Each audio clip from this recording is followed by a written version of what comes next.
But let's focus on an extraordinary story out of Germany. The Chancellor Olaf Scholz is promising a full investigation after a recording of confidential talks on the Ukraine war was circulated on Russian social media. Huge embarrassment for Berlin. In the leaked recording, German officers are heard discussing potential strikes on Crimea.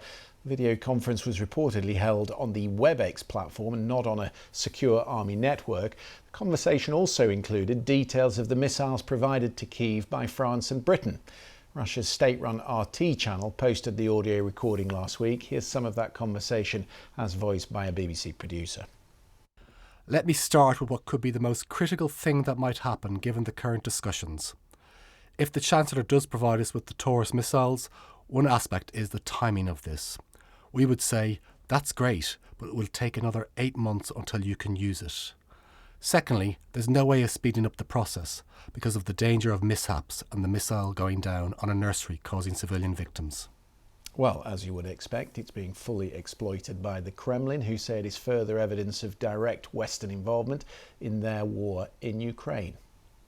This suggests that within Germany's armed forces, plans for striking the territory of the Russian Federation are being discussed substantively and specifically.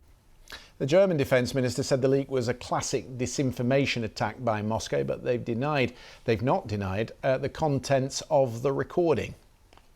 No one seriously believes that it was a coincidence that at the end of a week, just before the weekend, the day after the funeral service for Alexei Navalny, after new revelations about the Wirecard scandal, this recording is now being published by chance.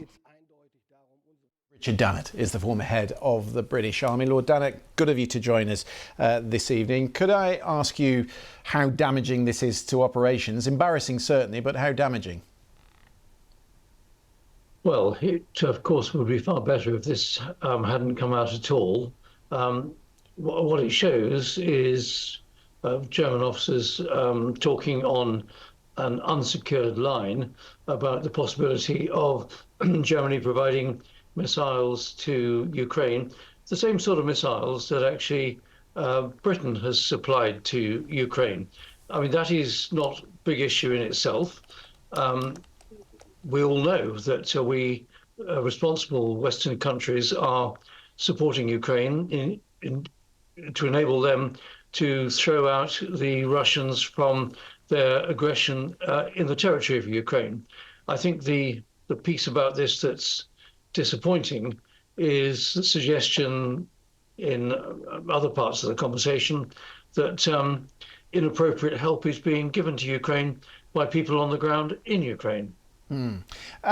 Last week, President Macron said he wouldn't rule out the idea of deploying troops to Ukraine, which some in the Elysee read as strategic ambiguity. But Olaf Scholz was pretty quick to contradict Emmanuel Macron. And now this. It all looks very disjointed, a bit chaotic at the moment. No, I'd agree with that. I mean, the fact of the matter is it's absolutely essential that Western countries, including United Kingdom, Germany, France, and particularly the United States, essentially the United States, support Ukraine to the absolute maximum because the sovereignty of Ukrainian territory was violated back in February 2 years ago. And it's really important that we do everything we can to assist Ukraine to throw the Russian aggressors out. But this must be seen as us supporting Ukraine fighting their war to regain their sovereign territory. And what we absolutely must not do is allow Vladimir Putin to be able to say this is NATO fighting Mother Russia, because frankly, that's not the case at all. We're supporting Ukraine as a friendly country that we want to help, but is not the same in any shape or form as saying this is NATO attacking or even NATO defending Ukrainian soil. Ukraine is not a member of NATO, and this is not a NATO versus Mother Russia conflict in any shape or form. Just a quick final thought on the missile they were discussing, which is it's been well documented that they're pondering whether to send the Taurus missile, which is a longer range missile than has been sent thus far.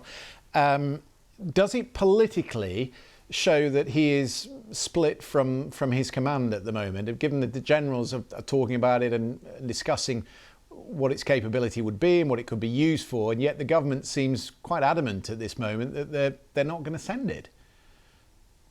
Well, this, of course, is characteristic of the whole debate that's gone on for the last 12, 18 months about just what weapons we would and we would not supply to Ukraine. But frankly, come back to the basic point, if we really want to help Ukraine throw out the Russian aggressors from their territory, we need to give them the best help we possibly can. And if that means giving them long-range missiles in the same way that the UK has provided Storm Shadow and other similar missiles, then frankly, I think Germany is being rather half-hearted about its support. And frankly, Germany doesn't need to be half-hearted about this. It needs to step up, sign up to be a proper Western country supporting Ukraine in the same way that Poland and the Baltic states and other countries that have a common border with Germany, have a common border with Russia, are, to make sure that Ukraine can prevail against Russia, because at the end of the day, the Russian aggression is totally against the international order and actually must be rebuffed in the strongest possible way. Lord Richard Denner, always good to talk to you. Thank you for coming on this evening. Thanks, Christian.